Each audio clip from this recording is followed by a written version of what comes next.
कर्जत तालुक्यातील दहिवली आंबेडकर नगरमध्ये भीषण पाणीटंचाई असून प्रशासनाच्या दुर्लक्षामुळे नागरिक संतप्त झाले आहेत। सुनील मालू सोनावणे आणि राहुल रघुनाथ गायकवाड यांनी 6 मार्चपासून दहिवली मराठी शाळेसमोर आमरण उपोषण सुरू केले आहे। गेल्या अनेक वर्षांपासून नियमित आणि पुरेशा दाबाने पाणीपुरवठा होत नाही। नागरिकांना पहाटेपासून पाणी भरण्यासाठी वणवण फिरावे लागते, तर पाईपलाईन गळतीमुळे मोठ्या प्रमाणावर पाणी वाया जात आहे। गेले कित्येक वर्षापासून जवळजवळ 2.5 वर्षापासून आम्ही या पाण्यासाठी जो लढाई करत आहोत। आमच्या महिला भगिनी आहेत, तेवढा पूर्वी सकाळी पाणी सोडायचं 5 वाजता पाणी 5 वाजता बघावं तर अगदी शेवटच्या डोंगराच्या टोकावरून महिला अगदी शाळेच्या टोकापर्यंत यायच्या पाणी भरण्यासाठी। बिचाऱ्या जेमतेम म्हणजे त्यांचं 3 ते 4 हंडे पाणी मिळायचे दिवसभरात। एवढा मोठा कुटुंब आणि 3-4 हंड्यांमध्ये त्यांचं पाणी होत नव्हतं। कित्येक वेळा नगर परिषदेशी आम्ही हे केलं की आपण तुम्ही आमच्या पाण्याचा प्रश्न ऐका, पण अद्याप त्यांच्याकडून असं झालं नाही। जागोजागी बघायला गेलं तर पाईपलाईन मोठमोठे लिकेज आहेत।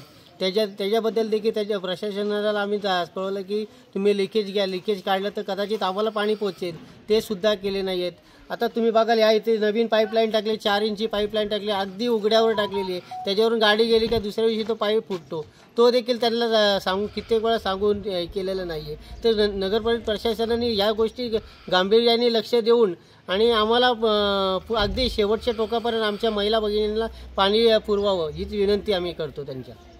गोष्ट आपल्याला सांगू इच्छितो आपल्या मीडियाच्या माध्यमातून की दहिवलीकरांना एक स्वतंत्र टाकी असावी, कारण दहिवलीमध्ये स्वतंत्र टाकी असली तर बऱ्याचशाच नागरिकांवर ही अशी पाण्याची टंचाई भासणार नाही आहे।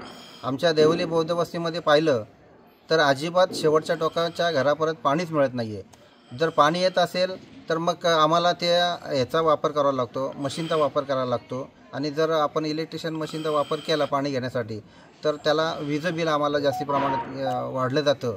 तर आमची सरकारला आणि नगरपालिकेला विनंती आहे की एक स्वतंत्र दहिवलीकरांसाठी टाकी असावी। टाकी जर राहिली तर पाणी आपल्याला सर्वांना पुरेपूर मिळून जाईल। मला या विषयाच्या संदर्भात एकच बोलायचं होतं की ज्या महामानव डॉक्टर बाबासाहेब आंबेडकरांनी पिण्याच्या पाण्यासाठी सत्याग्रह केला आणि लोकांना जनतेला तमाम भारतीयांना पाण्यासाठी एक सत्याग्रह केला आणि मोठी क्रांती केली। गेले 2-2.5 वर्ष झाले मी पिण्याच्या पाण्याच्या संदर्भामध्ये मी स्वतः सुनील सोनावणे आणि राहुल गायकवाड कर्जत नगरपालिकेला वारंवार अर्ज करून, ग्रामस्थांनी लेखी अर्ज करून, मी स्वतः अर्ज करून, तोंडी चर्चा करून सुद्धा अजून नगरपालिकेने आमच्या पिण्याच्या पाण्याचा प्रश्न अजिबात सोडवलेला नाही आहे। आमची एकच मागणी आहे की आमच्या वस्तीला प्रेशरने पाणी आलं पाहिजे। प्रत्येक घराच्या बौद्ध वस्तीतल्या शेवटच्या घरापर्यंत पाणी पोचलं पाहिजे, हीच आमची प्रामाणिक इच्छा आहे। आणि ते त्यांनी अजूनपर्यंत आम्हाला पोचवण्याचं काम अजिबात केलेलं नाही आहे। त्यामुळं आम्हाला हा उपोषणाचा पवित्रा घ्यावा लागला। या संदर्भात एवढंच मी सांगतो की आमच्या दहिवली बौद्ध वस्तीमध्ये प्रत्येक घरामध्ये पाणी गेलं पाहिजे। जोपर्यंत आमच्या प्रत्येक कुटुंबाच्या घरामध्ये पाणी पोचत नाही तोपर्यंत मी पाण्याचा एक थेंबसुद्धा घेणार नाही आणि माझं उपोषण त्या ठिकाणी सोडणार नाही। म्हणून लवकरात लवकर नगरपालिकेने आमच्या कुटुंबाच्या प्रत्येक कुटुंबाला पाणी प्रेशरने सोडावं आणि घरापर्यंत पाणी पोचावं एवढीच विनंती करतो।